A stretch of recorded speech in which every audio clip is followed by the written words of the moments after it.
In a magnificent kingdom of Valdoria, where tradition runs deeper than ancient rivers and royal bloodlines carry the weight of centuries, some secrets are powerful enough to topple crowns.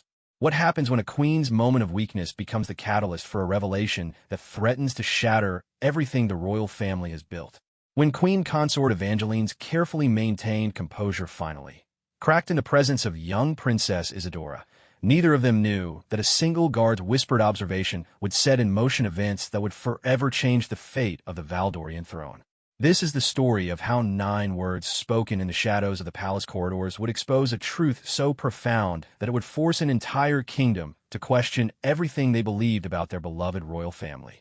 Sometimes the most devastating storms begin with the smallest crack in the foundation, and in the halls of Rosehaven Palace, that crack was about to become an earthquake. The morning sun cast long shadows through the grand windows of Rosehaven Palace as Queen Consort Evangeline made her way through the marble corridors, her silk gown rustling against the polished floors. For 17 years, she had walked these halls with grace and dignity, embodying the perfect image of royal composure that the people of Valdoria had come to expect from their queen. But today, something was different. Today, the carefully constructed facade that had taken her decades to perfect was beginning to show cracks. Princess Isadora, the 12-year-old heir to the throne, had been particularly difficult that morning.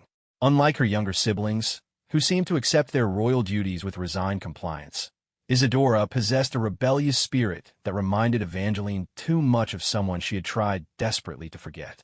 The princess had refused to attend her etiquette lessons, declaring them pointless exercises in pretending to be someone else, and had instead chosen to spend her time in the palace gardens, teaching the gardeners' children how to climb trees. When the royal tutor, Madame Clarice, had come to Evangeline with complaints about the princess's behavior, the queen had initially handled the situation with her usual diplomatic grace. She had assured the tutor that she would speak with Isadora and ensure that such disruptions would not happen again. But as the day wore on, and reports of the princess's continued defiance reached her ears, something inside Evangeline began to snap. The breaking point came during the afternoon tea ceremony, a sacred royal tradition that had been observed in Valdoria for over 3 centuries. Evangeline had specifically requested that all members of the immediate royal family attend, as they were expecting distinguished guests from the neighboring kingdom of Astoria. The ceremony was not just a social gathering. It was a display of unity and strength that would be reported in newspapers across both kingdoms. Princess Isadora arrived 15 minutes late, her dress wrinkled and her hair disheveled from her outdoor adventures. Grass stains decorated the hem of her expensive gown, and there was a small tear in the lace sleeve that she had apparently acquired while helping one of the gardener's children retrieve a ball from a rose bush. As she took her seat at the ornate table, she seemed completely oblivious to the horrified expressions on the faces of the Astorian dignitaries. Evangeline felt her carefully maintained composure beginning to crumble as she watched her stepdaughter's casual disregard for protocol. The princess reached across the table for a pastry instead of waiting for it to be served, spoke with her mouth full when addressed by one of the guests, and actually laughed out loud when an elderly Duke of Astoria shared what he believed to be a serious political observation about trade relations between their kingdoms.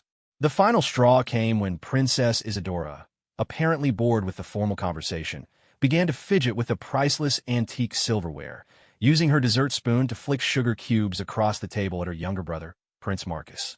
The 8-year-old prince giggled and began to return fire, turning the sacred tea ceremony into what appeared to be a food fight between children. Evangeline's face flushed crimson as she watched the Astorian guests exchange shocked glances. Years of diplomatic training and royal protocol seemed to evaporate in an instant as she felt her temper rising like a tide that could no longer be contained.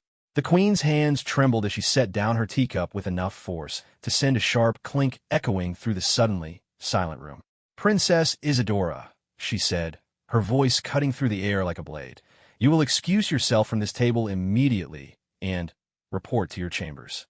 Your behavior today has been absolutely disgraceful, and I will not tolerate such disrespect in the presence of our honored guests." The princess looked up with surprise, her green eyes wide with shock. She had never seen her stepmother lose her composure before, and the sudden change in the queen's demeanor was both startling and somewhat frightening. For a moment, The rebellious spirit that had characterized her entire day seemed to falter, replaced by confusion and hurt. "But, stepmother, I was only trying to," the princess began, her voice smaller than usual. "I do not want to hear your excuses," Evangeline interrupted, her voice rising despite her attempts to maintain control. "You are the future queen of this kingdom, and you conduct yourself like a common street child. Your father would be ashamed of the way you have behaved today, and I'm tired of making apologies for your lack of basic decency and respect." The words hung in the air like a sword waiting to fall.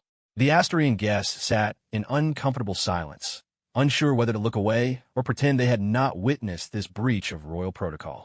Princess Isadora's face crumpled as if she had been physically struck, and for the first time since Evangeline had known her, the defiant little girl looked genuinely hurt and vulnerable.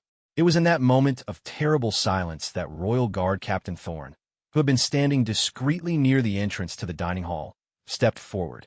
Captain Thorne was a man of few words, known throughout the palace for his unwavering loyalty and his ability to remain invisible when his presence was not required. He had served the royal family for over 20 years, and his dedication to protecting them extended far beyond physical threats. As Princess Isadora rose from her chair with tears threatening to spill from her eyes, Captain Thorne moved closer to the Queen, his expression grave with concern. He had witnessed the entire exchange, and what he had observed troubled him deeply. In his 2 decades of service, he had seen Queen Evangeline handle far more challenging situations with perfect grace and composure. Her reaction to the princess's admittedly poor behavior seemed disproportionate and out of character. But it was not just the Queen's loss of temper that concerned Captain Thorne. As he watched the interaction between the 2 royals, something else had caught his attention, something that made his blood run cold with realization. The way Princess Isadora held her head when she was upset, the particular shade of green in her eyes when they filled with tears, the stubborn set of her jaw even in the face of embarrassment. These were details that reminded him of someone else, someone whose memory was supposed to have been buried along with the secrets of the past. As the princess turned to leave the dining hall, her shoulders shaking with suppressed emotion, Captain Thorne leaned close to Queen Evangeline's ear. What he whispered next would prove to be the catalyst for everything that followed. 9 words that would shatter the foundation of everything the royal family had built their lives upon. "She looks just like Princess Helena when upset." The effect of these words on Queen Evangeline was immediate and devastating. Her face went pale as death, and her hands began to tremble so violently that she had to clasp them together in her lap to hide the shaking. Princess Helena, the name that was never spoken in the palace, the memory that had been carefully erased from official records, the ghost that haunted the corridors of Rosehaven even 17 years after her disappearance. The Asturian guests, sensing that something significant had occurred but not understanding what, began to shift uncomfortably in their seats. The Duke of Astoria cleared his throat delicately and suggested that perhaps they should postpone the remainder of their discussion until a more convenient time. Evangeline nodded numbly, unable to trust her voice to respond appropriately to their diplomatic retreat. As the foreign dignitaries filed out of the dining hall, exchanging worried whispers about what they had witnessed, Queen Evangeline remained seated at the head of the table, staring at the doorway through which Princess Isadora had disappeared. Captain Thorne's words echoed in her mind like a death knell, bringing back memories that she had spent years trying to suppress. Princess Helena had been King Frederick's first wife, Isadora's mother, who had vanished from the palace under mysterious circumstances when the princess was just a baby. The official story was that she had died in a riding accident, her body lost in the treacherous currents of the Valdorian River. But Evangeline knew the truth, a truth so terrible that it had been buried along with Helena's memory. Now, seeing her stepdaughter through the lens of Captain Thorne's observation, she could no longer deny what she had been trying to ignore for years. Princess Isadora was growing up to be the mirror image of her mother, not just in appearance, but in spirit. The same rebellious nature that had made Helena impossible to control was now manifesting in her daughter, threatening to expose secrets that could destroy not just the royal family, but the entire kingdom. The resemblance was becoming too strong to ignore, and if others began to notice what Captain Thorne had observed, questions would be asked that Evangeline was not prepared to answer. As she sat alone in the empty dining hall, surrounded by the remnants of what should have been a triumphant diplomatic gathering. Queen Evangeline realized that her moment of lost temper had been more than just a breach of protocol. It had been the first crack in a dam that had been holding back 17 years of lies, and now the pressure behind those lies was threatening to burst forth with devastating consequences. The queen's mind raced as she considered her options. She could continue to pretend that nothing had changed, that Captain Thorne's observation meant nothing, and that Princess Isadora's resemblance to her mother was merely coincidental. But she knew that once such observations were made, they could not be unmade.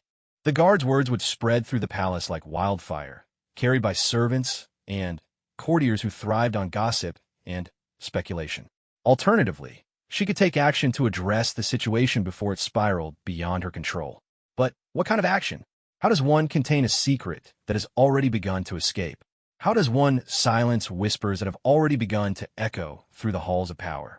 As the afternoon shadows grew longer and the palace settled into its evening routine, Queen Evangeline made a decision that would set in motion a chain of events that would ultimately expose the truth about Princess Helena's disappearance and the role that the queen herself had played in covering it up.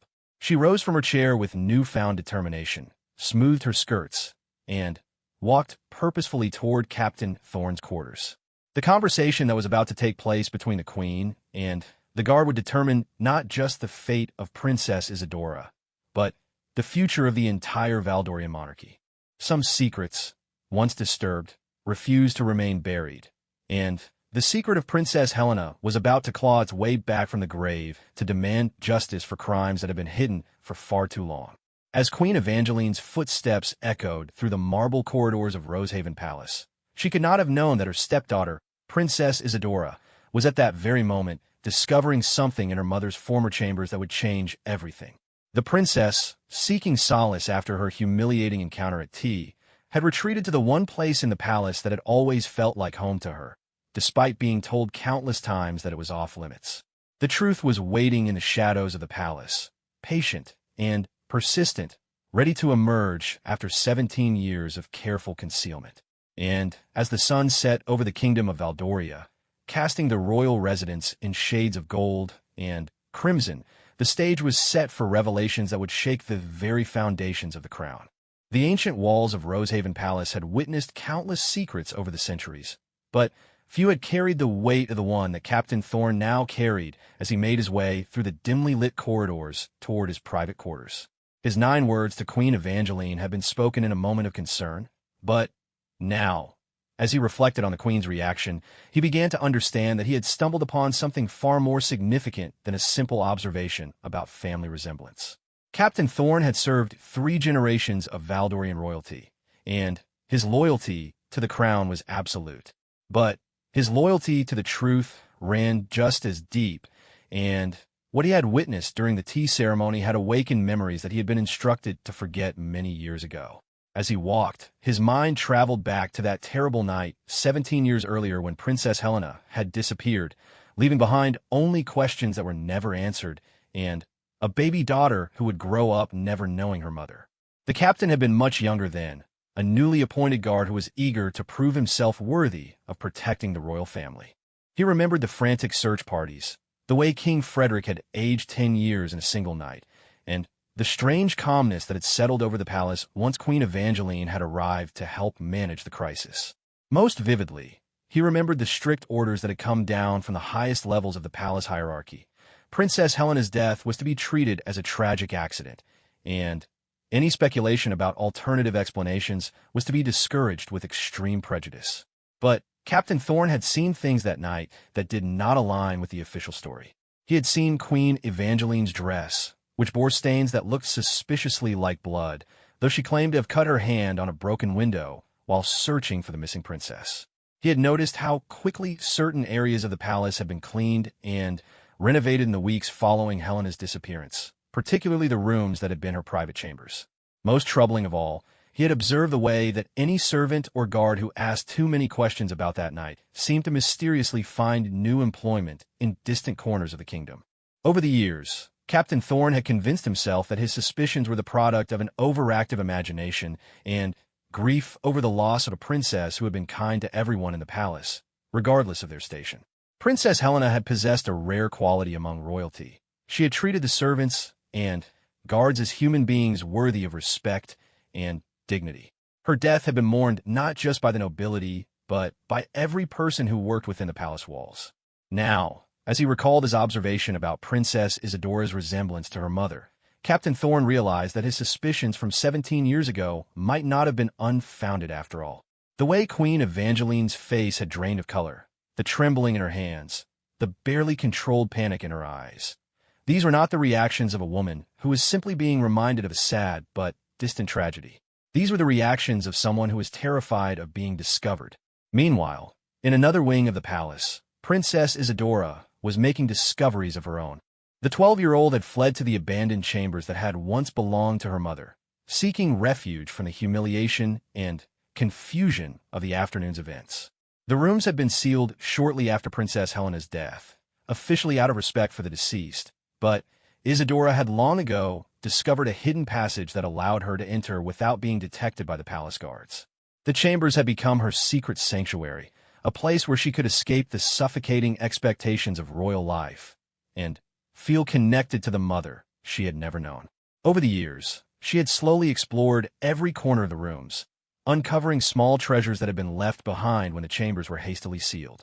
A pressed flower between the pages of a book, a half-finished embroidery project hidden in a drawer, a collection of sketches tucked behind a loose floorboard.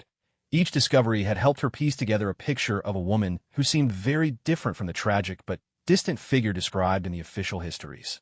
Tonight, however, Princess Isadora's exploration took her to a place she had never ventured before. Hidden behind a false panel in the wall of what had been her mother's private study, she discovered a small cache of letters and documents that had somehow escaped the thorough cleaning that had followed Helena's death. As she carefully extracted the papers by the light of a single candle, her heart raced with the excitement of discovery and the fear of being caught in a place where she was forbidden to be. The first letter she examined was written in her mother's elegant handwriting and addressed to someone identified only as my dearest friend.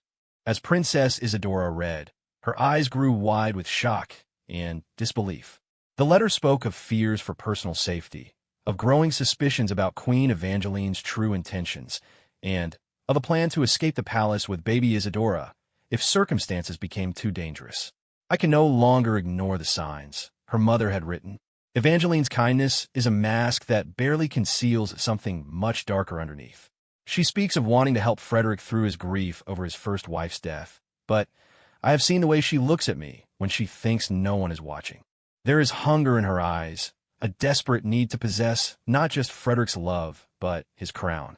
I fear that she sees me and our daughter as obstacles to be removed rather than family to be protected. Princess Isadora's hands trembled as she continued reading. Her mother's words painted a picture of a woman who had been living in fear for her life, constantly looking over her shoulder and questioning the motives of those around her. The letter spoke of strange incidents around the palace, food that made her violently ill, accidents that seemed too convenient to be coincidental, and conversations that she had overheard between Queen Evangeline and certain members of the palace staff about the problem of Helena's continued existence. The second document was even more devastating. It was a copy of a letter that Princess Helena had apparently sent to her father, the king of the neighboring realm of Astoria, begging him to send soldiers to escort her and baby Isadora to safety.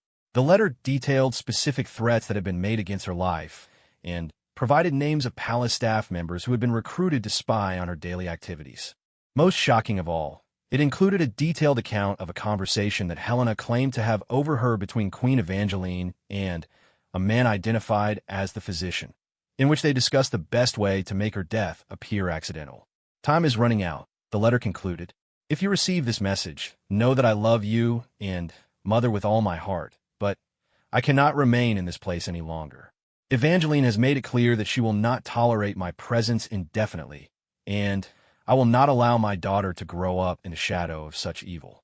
If something happens to me before your soldiers arrive, please know that it was not an accident, regardless of what the official reports might claim. Princess Isadora sank to the floor, her mind reeling from the implications of what she had just read. Everything she had been told about her mother's death had been a lie. Princess Helena had not died in a riding accident. She had been murdered by the woman who had raised Isadora as her own daughter for the past 12 years. The woman who had just humiliated her in front of foreign dignitaries was the same woman who had killed her mother, and then stepped into her place as if nothing had happened. The princess's grief and shock quickly transformed into something else entirely, a burning need for justice and truth that reminded her strongly of the rebellious spirit that had gotten her into trouble earlier that day. As she carefully folded the letters and tucked them inside her dress, she began to formulate a plan that would expose Queen Evangeline's crimes and ensure that her mother's death did not go unavenged. But Princess Isadora was not the only person in the palace who was piecing together the truth that night. In his quarters, Captain Thorne was conducting his own investigation, going through old duty rosters and incident reports from the time of Princess Helena's disappearance. What he found confirmed his worst fears, and more.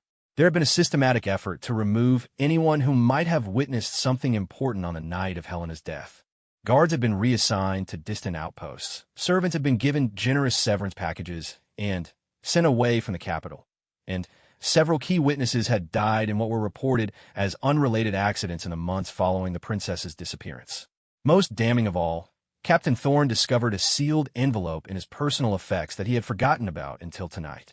It had been given to him by Princess Helena herself just days before her death, with strict instructions that it should only be opened if something happened to her.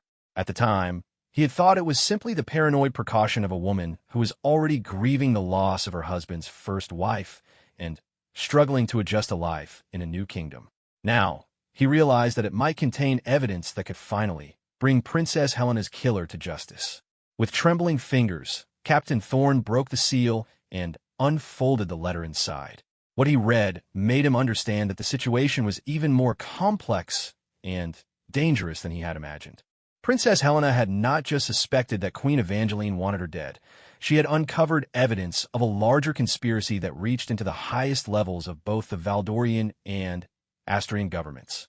According to the letter, Queen Evangeline had been working with a faction of Astrian nobles who wanted to see the two kingdoms united under a single crown. Helena's marriage to King Frederick had been an obstacle to this plan, as their union had created a legitimate Valdorian heir who would have no connection to the Astrian nobility. By eliminating Helena and positioning herself as the new queen, Evangeline had cleared the way for a future merger that would benefit her co-conspirators while giving her unprecedented power over both realms. The letter included names, dates, and specific details about secret meetings that had taken place in the months leading up to Helena's death. It also contained information about bribes that had been paid to key palace staff members and threats that had been made against anyone who might pose a risk to the conspiracy. Most importantly, it revealed the location of additional evidence that Helena had hidden throughout the palace. Evidence that would prove beyond doubt that her death had been carefully planned and executed as part of a larger political plot. As Captain Thorne finished reading the letter, he heard footsteps in the corridor outside his quarters. Heavy, purposeful footsteps that suggested someone of importance was approaching. He quickly folded the letter and tucked it inside his uniform jacket, his military training taking over as he prepared to face whatever threat was coming his way. A moment later, there was a soft knock at his door. When he opened it, he found Queen Evangeline standing in the hallway, flanked by two guards he did not recognize. The queen's face was pale but determined, and there was something in her eyes that reminded him uncomfortably of a cornered animal preparing to fight for its life. "Captain Thorne," she said, her voice carefully controlled despite the obvious stress she was under. "I believe we need to have a conversation about your observation this afternoon. There are some things about the royal family's history that you may not fully understand, and I would hate for any misunderstandings to cause unnecessary complications." The captain straightened to attention, his hand instinctively moving toward the sword at his side. After 20 years of loyal service, he could read the subtle signs of a threat even when it was delivered with royal courtesy. Queen Evangeline had not come to his quarters for a friendly chat. She had come to ensure his silence about what he had seen and said. The question was how far she was willing to go to protect her secrets. "Your Majesty," he replied carefully, "I'm always available to serve the crown in whatever capacity is required. Perhaps we should discuss this matter in a more private setting."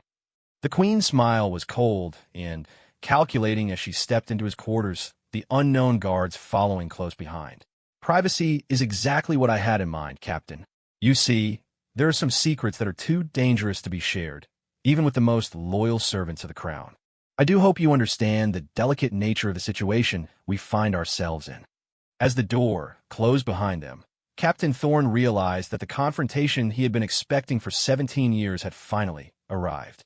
The woman who had killed Princess Helena was now standing in his quarters, surrounded by guards whose loyalty clearly lay with her rather than with the truth.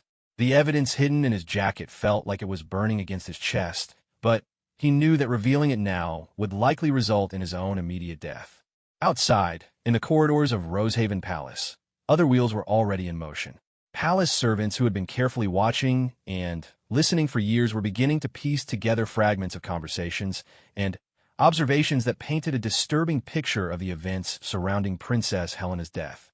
Word was spreading through the servants' quarters about the Queen's loss of temper and the captain's mysterious observation about the princess's resemblance to her mother.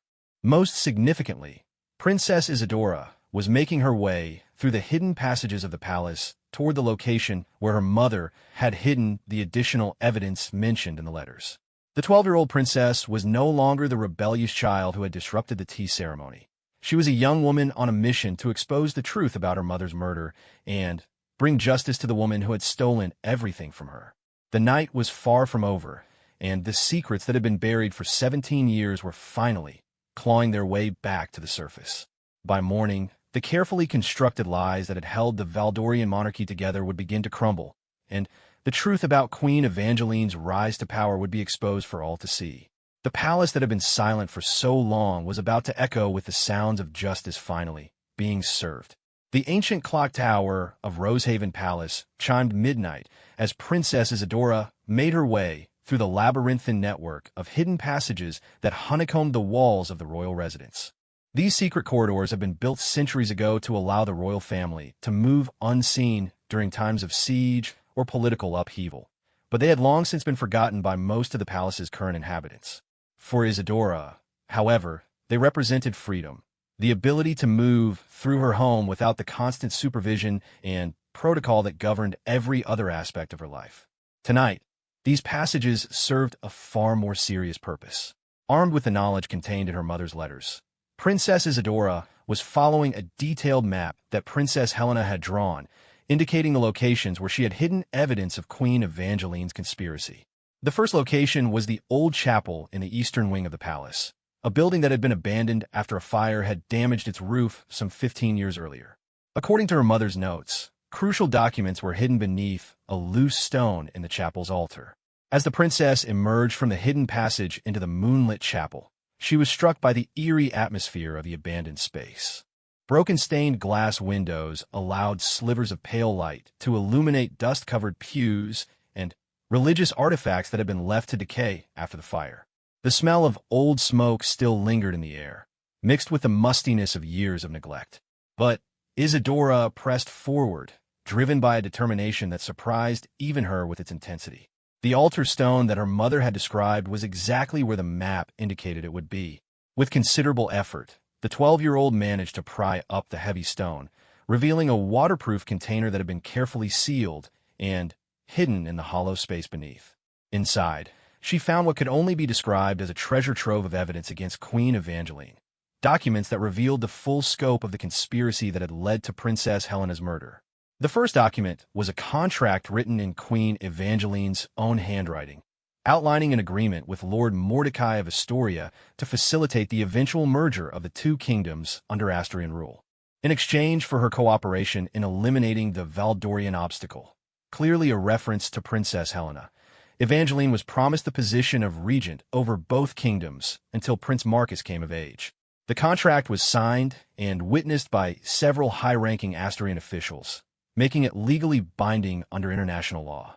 Even more damning was a series of correspondence between Queen Evangeline and Dr. Silas Blackthorne, the royal physician who had attended to Princess Helena during her final weeks. The letters revealed a systematic plan to poison the princess slowly, using a combination of herbs and minerals that would cause symptoms resembling a natural illness while leaving no obvious traces in her body after death. Dr. Blackthorne had apparently been promised a substantial sum of gold and a position at the Asturian court in exchange for his cooperation. The most horrifying document, however, was a detailed account of Princess Helena's final hours, written by Queen Evangeline herself as a sort of confession or perhaps simply a record for her own reference. The account described how Helena, weakened by weeks of careful poisoning, had attempted to escape the palace with baby Isadora on the night of her death. Evangeline had intercepted them in the royal gardens, where a violent confrontation had taken place. According to Evangeline's own words, Princess Helena had fought with the desperation of a mother protecting her child, but her weakened condition had made her no match for the younger and stronger Evangeline. The account described how Helena had been struck down with a heavy stone from the garden wall, how her body had been weighted down and thrown into the rapids of the Valdorian River, and how baby Isadora had been taken back to the palace and presented to King Frederick as an orphan child who needed his protection and love. The king's grief made him malleable, Evangeline had written. He accepted my story about Helena's riding accident without question, grateful to have someone strong enough to help him through his loss. The child's presence ensured that he would never look too closely at the circumstances surrounding her mother's death.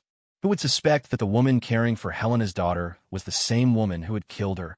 Princess Isadora's hands shook as she read this callous account of her mother's murder.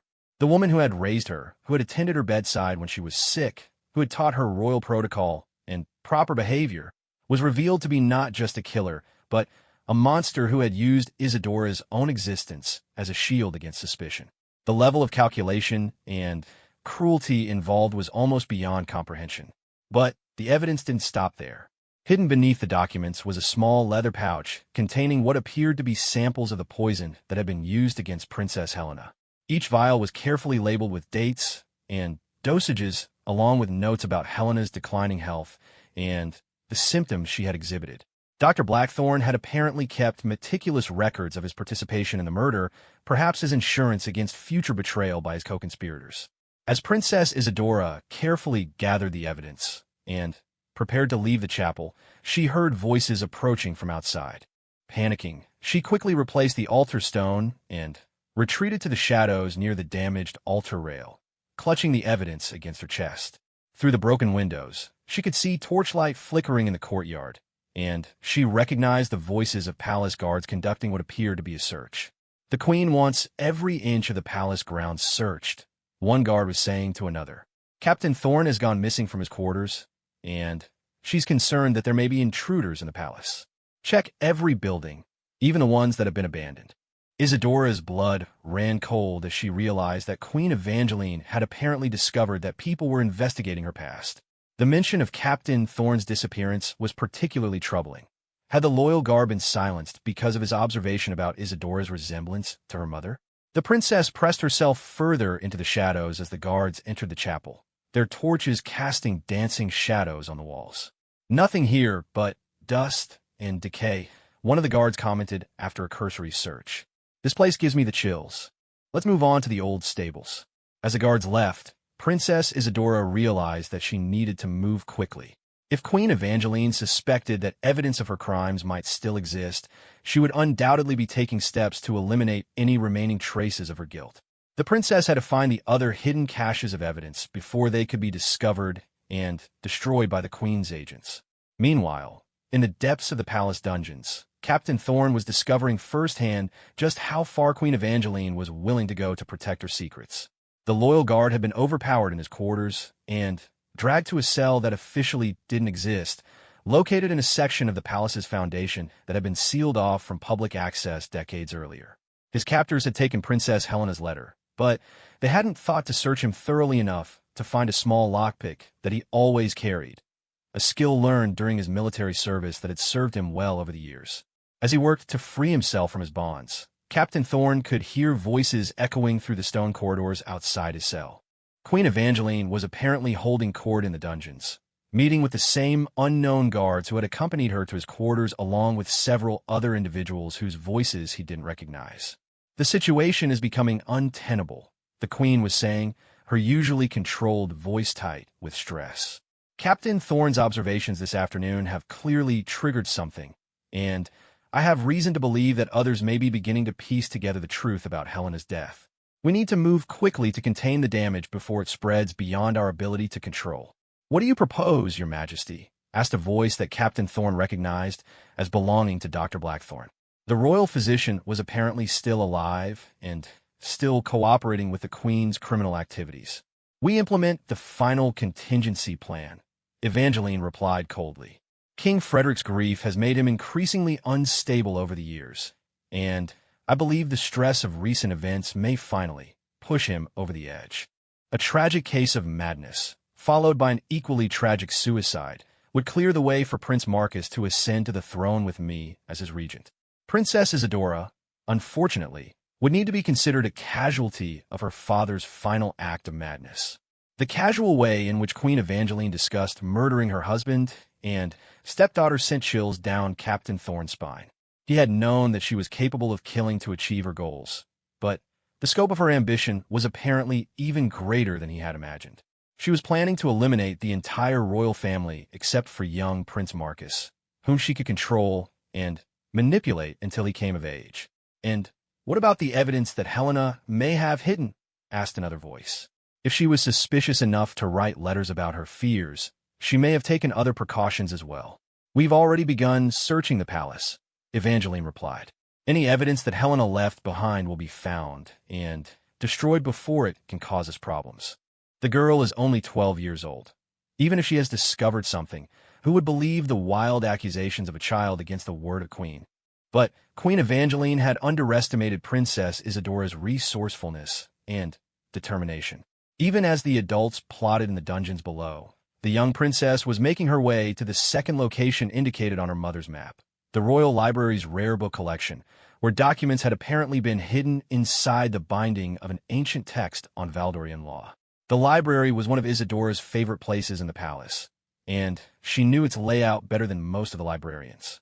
The rare book collection was kept in a locked section that required special permission to access, but the princess had long ago discovered that one of the windows in the section could be opened from the outside if you knew exactly where to apply pressure to the ancient latch.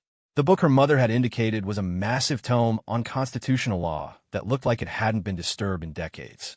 Hidden within its binding, Princess Isadora found additional correspondence between Queen Evangeline and her Astrian co-conspirators, including detailed plans for the political restructuring that would follow the merger of the two kingdoms.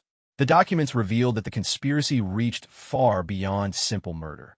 It was nothing less than a plan to overthrow the legitimate government of Valdoria and replace it with a puppet regime controlled by foreign interests. Most shocking of all was a letter from Lord Mordecai of Astoria congratulating Queen Evangeline on the successful elimination of Princess Helena and outlining the next phases of their plan. The letter made it clear that King Frederick had always been intended as a temporary figurehead, to be eliminated once his grief and instability made him a liability rather than an asset to their cause. As Princess Isadora read these documents by the light of a small candle, she began to understand the full scope of the evil that had been perpetrated against her family. Queen Evangeline hadn't just killed her mother. She had orchestrated a systematic destruction of everything that the royal family represented. The woman was a traitor to her adopted kingdom, a murderer, and a usurper who had been planning to steal the crown from its rightful heirs from the very beginning. But knowledge of the conspiracy also gave Princess Isadora power. She now possessed evidence that could not only expose Queen Evangeline's crimes, but also prevent the planned murders of her father and herself. The question was how to use this evidence effectively before the Queen discovered that her secrets had been uncovered. As the princess carefully gathered the documents and prepared to leave the library, she heard the sound of approaching footsteps in the main corridor. The search parties that Queen Evangeline had dispatched were apparently working their way through the palace systematically, and it was only a matter of time before they reached the library. Isadora needed to find a safe place to hide the evidence, and then figure out how to get word to someone who could help her expose the truth. The third and final location on her mother's map was the old wine cellar beneath the palace kitchens, where Princess Helena had apparently hidden the most damaging evidence of all, proof of Queen Evangeline's foreign loyalties and her plan to betray Valdoria to its enemies. But getting to the wine cellar would require passing through areas of the palace that were heavily patrolled, and Isadora was beginning to realize that she might not be able to complete her mission alone. As she made her way back toward the hidden passages, Princess Isadora made a decision that would change the course of events dramatically. Instead of continuing to the wine cellar immediately, she would first try to rescue Captain Thorne, whose loyalty to the truth might make him a valuable ally in the fight against Queen Evangeline. If her mother's letters were correct, there were other palace staff members who had suspected the truth about Helena's death but had been too frightened to speak out. Perhaps it was time to give them the courage they needed to act.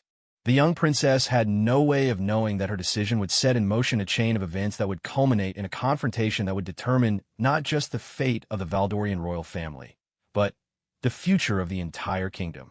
The evidence she had discovered was about to become the catalyst for a revolution that would expose 17 years of lies and bring justice to those who had been silenced by fear and corruption. As she disappeared into the hidden passages once again, Princess Isadora was no longer just a rebellious child seeking answers about her mother's death. She had become the rightful heir to the throne of Valdoria, armed with the truth and determined to reclaim her birthright from the woman who had stolen it through murder and treachery. The underground passages beneath Rosehaven Palace had been designed centuries ago, not just for escape routes, but as a complete network that allowed defenders to move troops and supplies throughout the castle during times of siege. Princess Isadora's knowledge of these passages, gained through years of rebellious exploration, now proved invaluable as she navigated toward the section of the dungeons where she hoped to find Captain Thorne. The evidence she carried felt heavier with each step, not because of its physical weight, but because of the terrible responsibility it represented. The documents hidden in her dress could save her father's life and expose the conspiracy that threatened to destroy her kingdom, but only if she could find allies brave enough to help her act on what she had discovered. The 12-year-old princess was beginning to understand that knowledge without power was meaningless, and that she would need more than just proof to bring Queen Evangeline to justice. As she approached the dungeon level through a hidden entrance behind a false wall, Princess Isadora could hear voices echoing through the stone corridors. Moving carefully in the darkness, guided only by the faint light that filtered through gaps in the stonework, she made her way toward the sound until she could see into the chamber where Queen Evangeline was meeting with her co-conspirators. What she witnessed there would haunt her for the rest of her life. The queen stood in the center of the chamber like a military commander addressing her troops, her elegant gown seeming out of place in the grim dungeon setting. Around her were gathered figures that Isadora recognized as members of the palace staff, along with several strangers who could only be the Asturian agents mentioned in her mother's letters. "The timeline has been moved up," Queen Evangeline was saying, her voice carrying a tone of absolute authority. "King Frederick will be found dead in his chambers tomorrow morning, apparently having taken his own life in a fit of madness brought on by the stress of ruling. Princess Isadora will be discovered nearby, having apparently been killed by her father in his final moments of insanity before he turned the blade on himself." Dr. Blackthorne stepped forward, his medical bag in hand. "The king's evening meal has already been prepared with the necessary substances. The drugs will induce hallucinations and violent behavior before causing complete cardiac failure. To any investigating physician, it will appear that he died from the strain of whatever delusions were tormenting him." "And the girl?" asked one of the Asturian agents. "Will be dealt with more directly," Queen Evangeline replied coldly. "A knife wound that suggests her father attacked her in his madness, followed by a slower death that will give us time to stage the scene appropriately.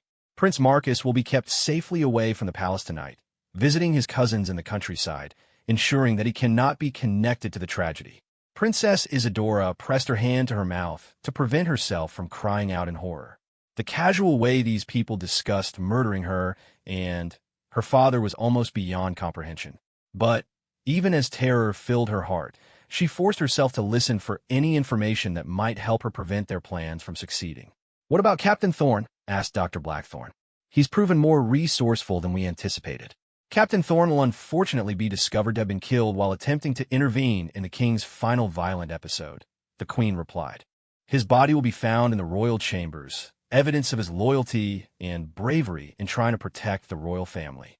He'll be posthumously honored as a hero, which should prevent anyone from asking uncomfortable questions about his death." From her hiding place, Princess Isadora could see another chamber where a figure was slumped against the wall in chains. Even in the dim light, she could make out Captain Thorne's distinctive uniform and posture. The loyal guard appeared to be conscious but weakened, suggesting that he had been drugged or injured during his capture. As Queen Evangeline's meeting continued, Princess Isadora began to formulate a desperate plan. She needed to rescue Captain Thorne and get him the evidence she had discovered, but she also needed to warn her father about the immediate threat to his life. The timing would be crucial. If she acted too early, the conspirators might simply change their plans and try again later. If she waited too long, her father would be dead and she would likely follow him shortly thereafter. The princess waited until the meeting began to break up, with various conspirators departing to carry out their assigned roles in the night's deadly plan. Only Queen Evangeline and Dr. Blackthorne remained in the main chamber, along with 2 guards who appear to be standing watch over Captain Thorne's cell. Moving through the hidden passages, Princess Isadora made her way to a position directly behind the cell where the captain was being held. The ancient stonework had several gaps large enough for her to peer through, and she could see that Captain Thorne was indeed conscious and appeared to be working on his bonds with some kind of tool. Taking a calculated risk, the princess whispered his name through one of the gaps in the wall. Captain Thorne's head snapped up immediately, his eyes searching the shadows for the source of the voice. "Princess Isadora," he whispered back, his voice filled with both relief and concern. "What are you doing here? You need to get away from this place immediately." "I've found evidence," she replied softly, keeping her voice low enough to avoid detection by the guards in the outer chamber. "Letters and documents that prove Queen Evangeline killed my mother and is planning to kill father and me tonight. But I need your help to stop her." Captain Thorne's expression grew grim as he absorbed this information. "I suspected as much," he said quietly. "Your mother gave me a letter before she died, warning about Evangeline's plans. I should have acted on it years ago, but I was young and frightened. I won't make that mistake again. Can you escape from that cell?" Princess Isadora asked. "I'm working on it," the captain replied, holding up a small lockpick. These old locks weren't designed to keep out someone with military training. "Give me a few more minutes, and I'll be free. I need to warn father about tonight," the princess said urgently. "They're planning to poison him at dinner, and then stage his death to look like suicide and madness." "No," Captain Thorne said firmly. "If you go to the king now, Evangeline will know that her plans have been discovered. She'll simply postpone the assassination and try again when we're not prepared to stop her. We need to catch her in the act, with witnesses who can testify to her guilt." The captain's military experience was clearly valuable in this situation, and Princess Isadora found herself grateful for his tactical thinking. "What do you suggest?" "We need allies," Captain Thorne replied. "There are others in the palace who have suspected the truth about your mother's death, but were too frightened to speak out. If we can present them with proof and a plan, we might be able to gather enough support to expose Evangeline's conspiracy publicly."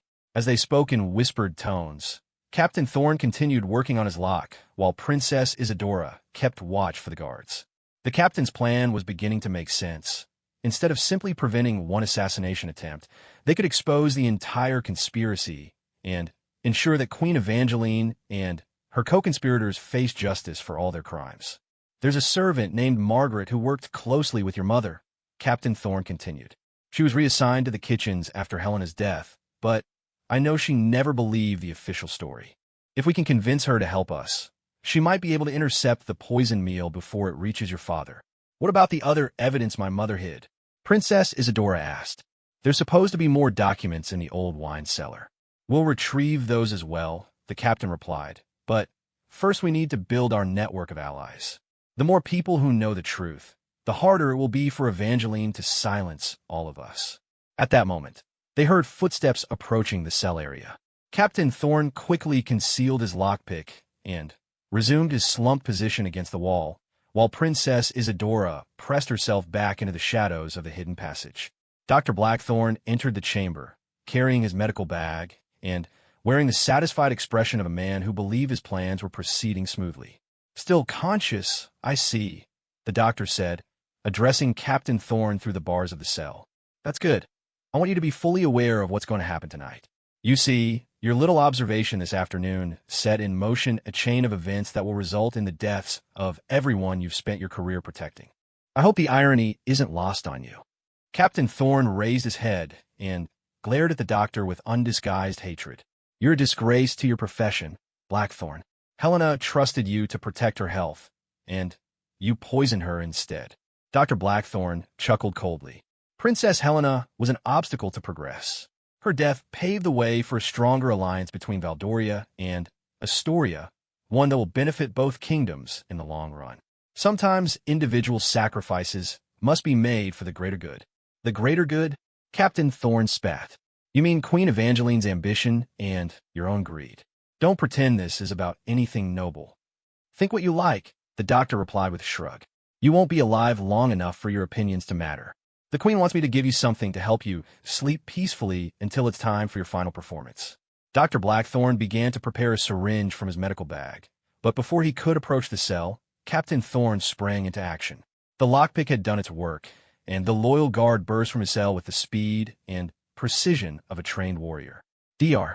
Blackthorne barely had time to cry out before Captain Thorne's hands were around his throat, cutting off his air and his voice. The struggle was brief, but intense. Dr. Blackthorne was not a fighting man, and despite his advancing years, Captain Thorne retained the skills and strength that had made him a formidable soldier in his youth. Within moments, the doctor was unconscious, his medical bag scattered across the floor, and his syringe shattered against the stone wall. Princess, we need to move quickly, Captain Thorne whispered urgently as he bound Dr. Blackthorne with the chains that had recently held him prisoner. The guard will come to investigate if they don't hear from the doctor soon.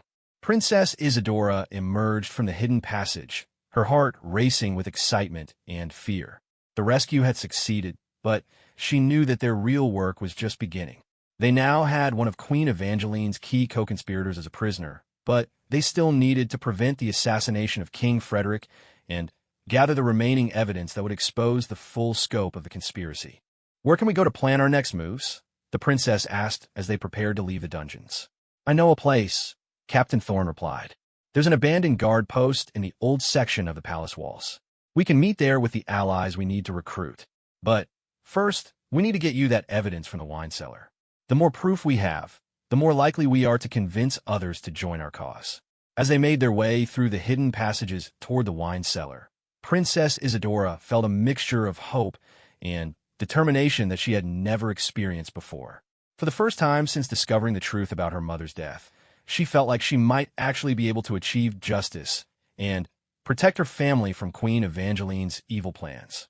But the Queen and her remaining conspirators were not going to give up easily.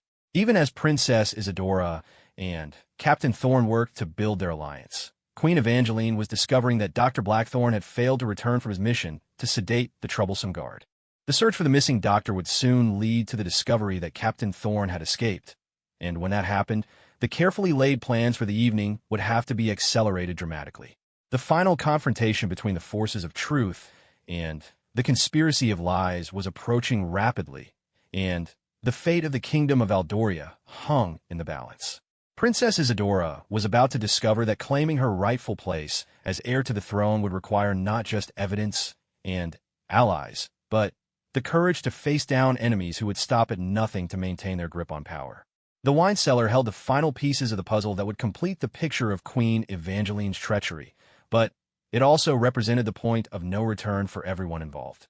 Once the princess and her allies emerged from the depths of the palace with all the evidence of the conspiracy, there would be no going back to the careful balance of lies and secrets that had maintained the illusion of peace for 17 years. The truth was finally ready to emerge from the shadows, and it would transform the kingdom of Valdoria forever.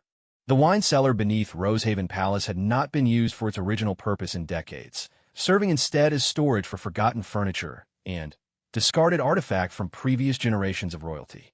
As Princess Isadora and Captain Thorne descended into its dusty depths, guided by the detailed map that Princess Helena had left behind, they both understood that they were approaching the climax of a mystery that had shaped the kingdom's destiny for 17 years. The final cache of evidence was hidden exactly where Princess Helena's map indicated, beneath a loose flagstone near the old wine press that had once been used to create the palace's famous vintage. As they pried up the stone, they discovered a metal box that had been carefully sealed to protect its contents from moisture and decay. Inside were documents that would prove to be even more damning than anything Princess Isadora had found in the previous locations. The most shocking discovery was a complete confession written by Queen Evangeline herself, apparently intended as insurance against betrayal by her Astorian co-conspirators. The document detailed not only the murder of Princess Helena, but also a series of other crimes that had been committed to facilitate the conspiracy. 3 palace guards who had witnessed suspicious activity on the night of Helena's death had been quietly eliminated in staged accidents. A kitchen maid who had seen Queen Evangeline handling the herbs used to poison Helena had disappeared entirely. Her family told that she had been offered employment in a distant kingdom. Even more revealing was a detailed financial record showing payments made to various palace staff members in exchange for their silence or cooperation. The list included names that shocked Captain Thorne. Trusted servants who had worked in the palace for decades, guards who had sworn oaths of loyalty to the crown, and even some members of the noble court who had apparently been willing to overlook murder in exchange for political favors or monetary compensation. But the most devastating evidence was a series of letters between Queen Evangeline and Lord Mordecai of Astoria that revealed the true scope of their ambitions. The merger of the 2 kingdoms was only the beginning of a larger plan to create a new empire that would eventually expand to encompass neighboring realms as well. Princess Helena's murder had been just the first step in a campaign of conquest that would be achieved through a combination of political manipulation, strategic assassinations, and carefully orchestrated accidents that would eliminate anyone who posed a threat to their goals. "This is treason on a scale I never imagined," Captain Thorne whispered as he read through the documents. Evangeline hasn't just betrayed the royal family. She's betrayed the entire kingdom to foreign enemies. Princess Isadora nodded grimly as she examined a map that showed the planned division of Valdorian territories among various Asturian nobles. "My mother discovered all of this and tried to warn people, but no one would listen. They thought she was just a grieving widow who was seeing conspiracies where none existed. She was braver than any of us realized," the captain replied with deep regret. "If I had taken her warnings more seriously, she might still be alive today." As they prepared to leave the wine cellar with their devastating evidence, they heard footsteps on the stairs above them. Someone was descending into the cellar, and the voices that echoed down from above made it clear that Queen Evangeline's agents had finally tracked them to their hiding place. "Search every corner," came the Queen's voice, sharp with barely controlled panic. "They're down here somewhere, and they have something that belongs to me. Find them, and make sure that neither of them leaves this cellar alive." Princess Isadora and Captain Thorne exchanged desperate glances as they realized they were trapped. The cellar had only one entrance, and it was now blocked by enemies who were determined to silence them permanently. But Captain Thorne's military experience had taught him that even the most hopeless situations sometimes offered unexpected opportunities for escape. "The old drainage tunnel," he whispered to the princess, pointing to a grated opening near the floor that had once been used to drain water from the winemaking process. "It connects to the palace's main water system. If we can remove that grate, we might be able to escape through the underground passages that carry water to the kitchen wells." Working quickly and quietly, they managed to pry loose the ancient grate and squeeze through the narrow opening into a tunnel that was barely large enough for an adult to crawl through. The space was damp and cramped, filled with the musty smell of stagnant water and decades of accumulated debris, but it offered their only hope of escape. As they crawled through the darkness, they could hear Queen Evangeline's agents searching the cellar above them, growing increasingly frustrated as they failed to find their quarry. The tunnel seemed to stretch on forever, but eventually they emerged into a larger chamber that housed the palace's main water pumping system. From there, they were able to access the servant passages that would take them back to the inhabited areas of the palace. But their escape from the wine cellar was only the beginning of their real challenge. They now possessed all the evidence needed to expose Queen Evangeline's conspiracy, but they still had to prevent the assassination of King Frederick and find a way to present their proof to people who would be willing to act on it. The Queen's network of corrupted servants and guards meant that they couldn't trust anyone in the palace without first determining where their loyalties truly lay. "We need to get word to the king," Princess Isadora said as they made their way through the hidden passages toward the section of the palace where Captain Thorne had suggested they meet with potential allies. "Not yet," the captain replied. "If we approach the king directly, Evangeline will know that her plans have been discovered. She'll simply accelerate her timeline and kill him immediately, probably claiming that he was attacked by unknown intruders. We need to build a coalition of witnesses first, people who can testify to what we've discovered and help us apprehend Evangeline and her co-conspirators simultaneously. Their first ally came from an unexpected source. As they approached the abandoned guard post where Captain Thorne had planned to establish their headquarters, they encountered Margaret, the kitchen servant who had worked closely with Princess Helena. The middle-aged woman was making her way through the service corridors carrying what appeared to be King Frederick's evening meal. "Captain Thorne?" she whispered in amazement as she recognized the guard emerging from the hidden passage. "Everyone's saying you disappeared from your quarters. The Queen has guards searching the entire palace for you." "Margaret," Captain Thorne replied urgently, "you need to listen to me very carefully. That meal you're carrying has been poisoned by Dr. Blackthorne on Queen Evangeline's orders. If King Frederick eats it, he'll die tonight, and his death will be made to look like suicide." The servant's face went pale as she absorbed this information. "I knew something was wrong," she whispered. "The doctor insisted on preparing the king's meal himself tonight, said it was a special tonic to help with his recent stress. But Princess Helena once told me never to trust anything that man prepared." Margaret's willingness to believe their accusations was encouraging, but Princess Isadora knew they needed more than one ally to succeed in their mission. "Are there others who suspected the truth about my mother's death?" she asked. "More than you might think," Margaret replied. "There are servants who remember the strange things that happened that night, guards who never believed the official story about the riding accident. Most of us were too frightened to speak up, but if you have proof of what really happened—" "We have more than proof," Captain Thorne said grimly. "We have evidence of a conspiracy that reaches into the highest levels of government in both kingdoms." As they moved to the abandoned guard post, Margaret helped them contact other palace staff members who had harbored suspicions about Queen Evangeline for years. One by one, servants and guards who had remained silent out of fear began to emerge from the shadows, drawn by the promise that they could finally speak the truth without fear of retribution. Among their recruits was Sir Edmund, a young knight who had served as one of Princess Helena's personal guards and had never forgiven himself for failing to protect her. There was also Thomas, the palace groundskeeper, who remembered helping to search for Helena's body in the river and had always wondered why Queen Evangeline had been so insistent that the search be called off after only a few hours. Most valuable of all was Lady Catherine, one of the few remaining courtiers who had been close to Princess Helena and had harbored suspicions about her death for years.